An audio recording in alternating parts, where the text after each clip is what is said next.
Hello, and welcome to another episode of the IFAS Extension Cord Podcast. Woo! I am DJ Dr. Carrots, also known as Kevin Corus, your Alachua County Ag and Natural Resources Extension Agent, and I am your host for this year's series of Extension Cord Podcasts. Today, we have the first of a feature that we will be doing every month this year called the Plant of the Month. So today, I have in the studio with me our environmental horticulture agent, Dr. Cynthia Nazario-Leary, and our FCS agent, Martha Maddox. So not only are we going to talk to you about the plant of the month, but we're going to tell you all the good things that you can do with that plant because it's edible. And Cynthia, welcome. And what is this month's plant of the month? Great. Thank you for that wonderful introduction, Kevin. So the plant of the month for January is broccoli.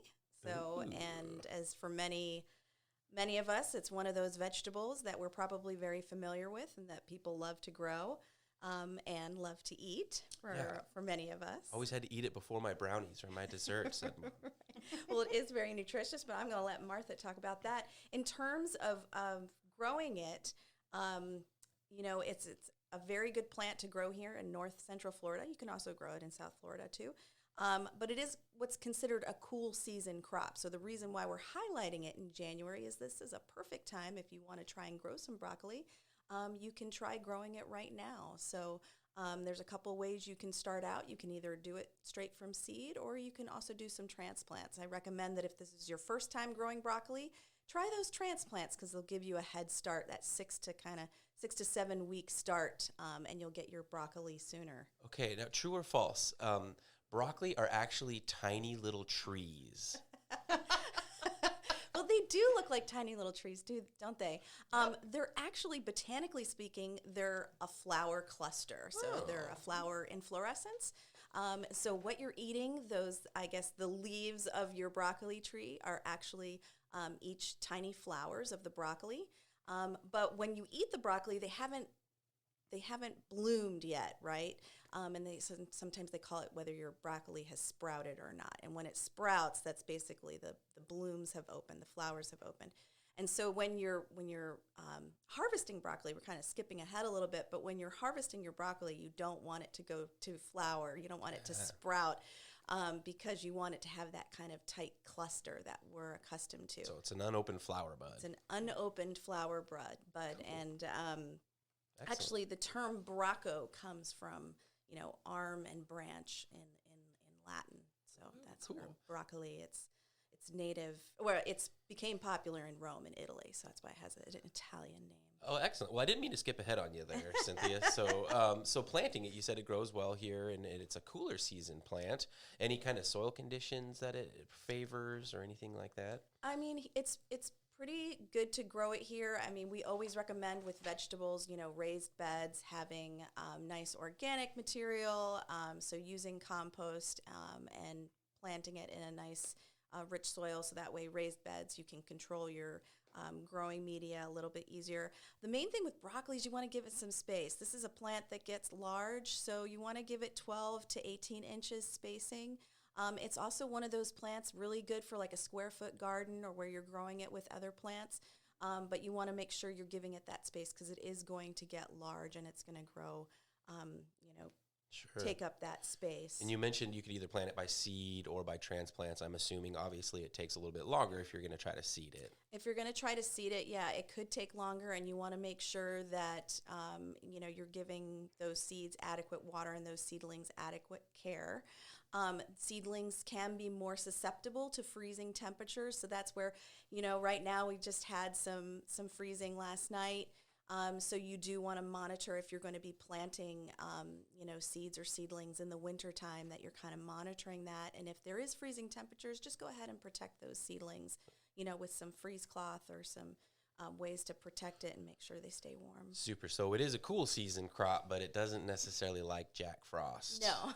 No, especially when it's young. As they get older, they're a little bit more robust to those freezing temperatures. And I would say that, as long as it's maybe only 1 or 2 nights, you're probably fine. It's when you get those extended periods of freezing that the plants can be they can struggle. And correct me if I'm wrong, but it's also in combination with drastic changes in temperature. So if it's freezing at night and then it gets up to 85 in the next day. Plants in general, yes, don't like that freezing to warming. It really affects the cells in the plants. They go from, freezing and expanding and then warming, and so a lot of the cells will burst from that. So we want to try and keep your plants from those extreme temperatures. And if you know that we're going to have a long series of nights where it's dropping, just go ahead and protect your plants from those temperatures. And just put a sheet over them at night or something. Yeah, those traditional. I don't know if everyone is familiar with bell jars, but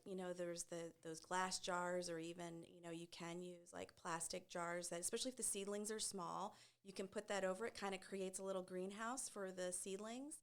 You can also create little tunnels where you put like kind of a one of those like wires that kind of looks like a croquet. What are those that you hit croquet through? I see, just the little wire baskets. Yeah, sure. And then you cover that with like a sheet or something, and you can create your own little like tunnel to protect your seedlings. Great. And so then you just want to monitor your broccoli, make sure it can be susceptible to pests.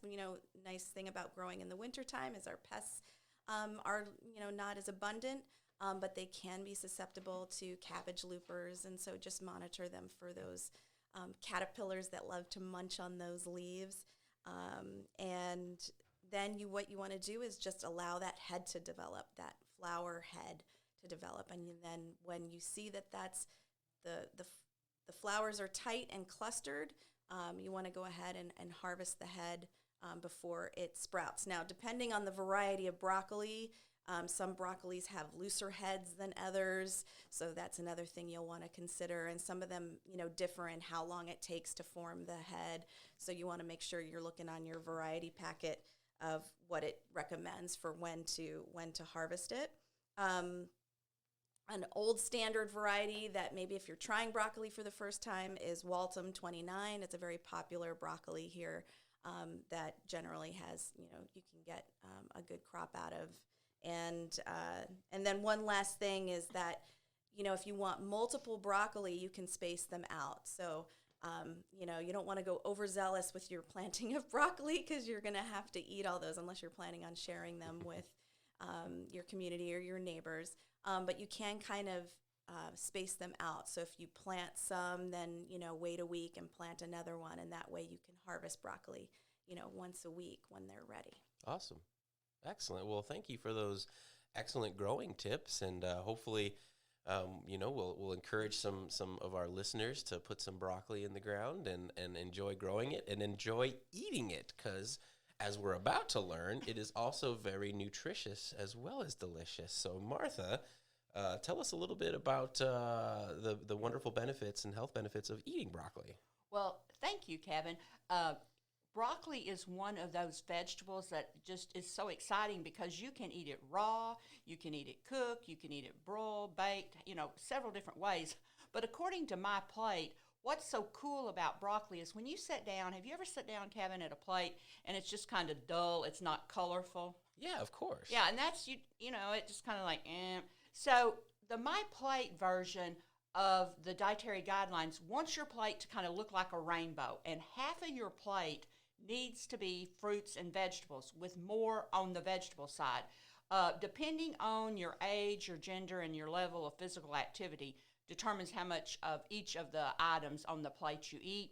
But for vegetables, it's 1 to 3 cups a day, which that's quite a bit. That helps fill you up. And then of fruit, it's 2 cups a day. And with broccoli is very high in vitamin A, vitamin C, folate, and it's an excellent source of fiber. And so they're saying that this, with eating a lot of broccoli, could prevent cancer, could prevent some of the diseases and health issues you have. And You know, if you have a lot of constipation, the fiber intake with broccoli is excellent there. So you're saying I can't just eat steak and potatoes for every meal. I got to throw some green in there? You're sounding like my husband, Kevin. Yes. You've got to throw some greens, some red, and some yellows in there. Okay, sounds great. So let's say I didn't grow the broccoli, but I'm in the mood for some broccoli tonight, and I'm going to the store to pick it out. Okay. What should I look for a nice piece of broccoli? Well, and we talked about greens and all. And when you get into the greens and the broccolis and your collard greens and stuff like that, there's different versions of green. There's the light green, the medium green, and the dark green. For broccoli, you want to look at the stem, and the darker green the vegetable, the more nutritive value it has. So you want a darker green broccoli if you can find it. You want a very firm stem. You want real crisp leaves, and like Cynthia says, you want a tight, closed, dark green or purplish green bud. Okay. What if it's black and fuzzy? Well, you want to avoid that Okay. if it's molded, and also you want to avoid if it's got a woody stem.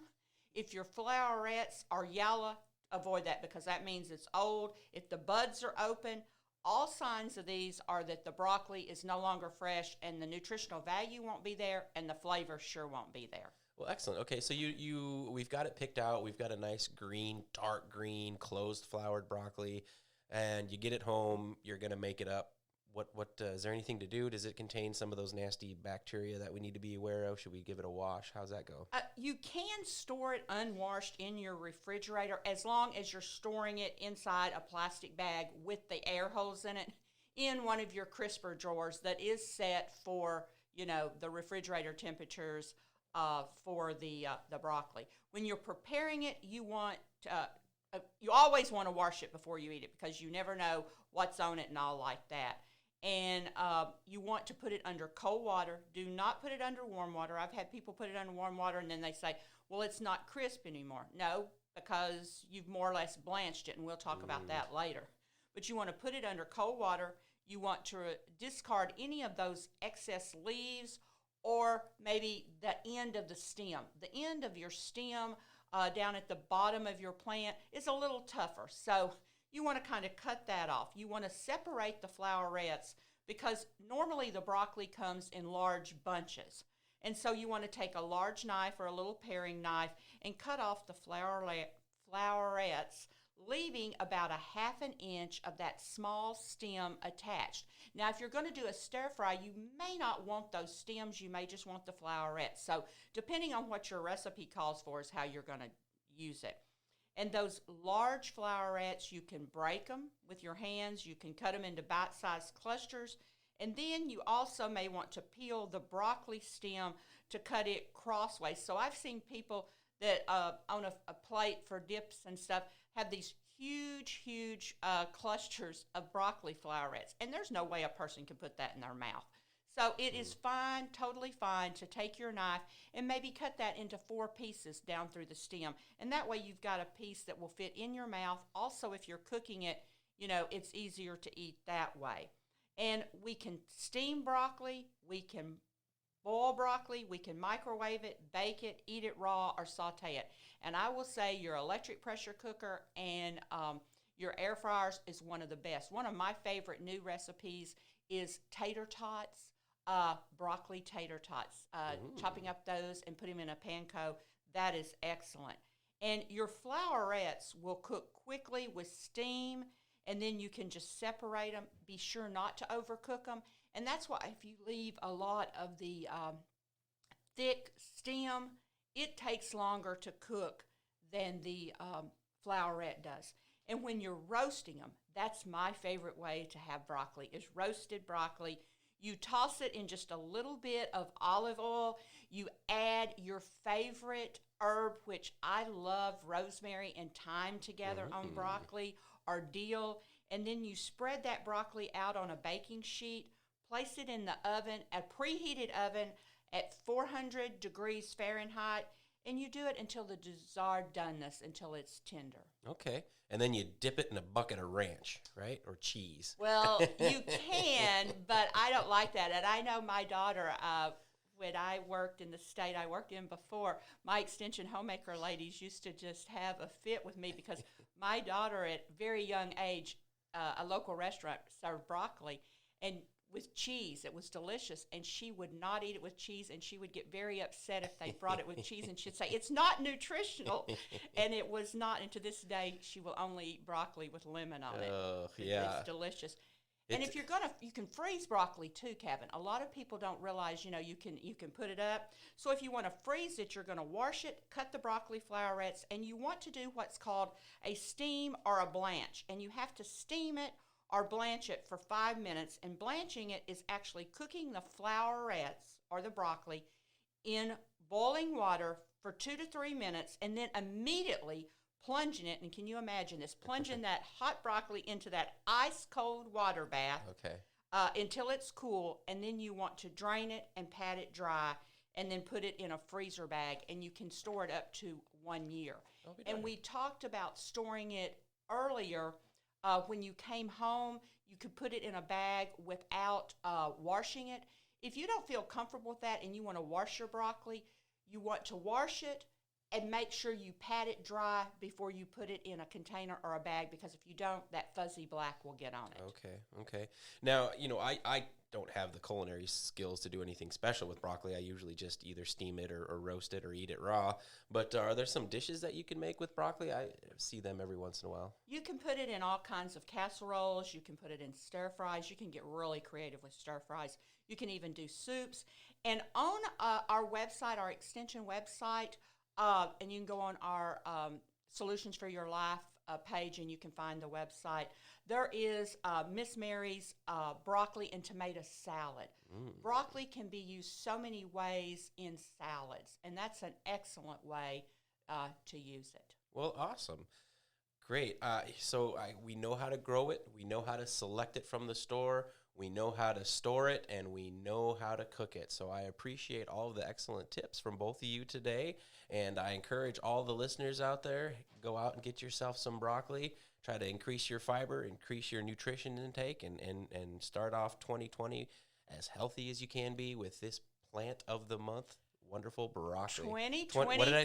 What did I say? 2021? You said 2020. Oh my gosh. We're all still trapped in 2020. Yes, COVID we are. has been that big of a nightmare for us all. So, well, hey, that's why I don't do these podcasts alone. So thanks for catching that. That's why you need to eat more broccoli. That's right. I didn't have any broccoli this morning. All I had was steak and right. potatoes. So, see? Did you know you could have broccoli muffins? You know how you have zucchini bread? You can substitute broccoli instead of that zucchini and have or banana and have delicious broccoli bread. And that's a good way to get your youngsters to eat that broccoli. I may have to make some of that for you, Kevin. I'll be glad to have it, because I skipped breakfast this morning. All I had was coffee. That's why my brain's not working. So breakfast is the most important meal of the day, Kevin. Yes, sir. Yes, ma'am. All right. So IFAS Extension saying eat broccoli for breakfast. And thanks for tuning in to the IFAS Extension Cord podcast. And we will see you next time for the Plant of the Month.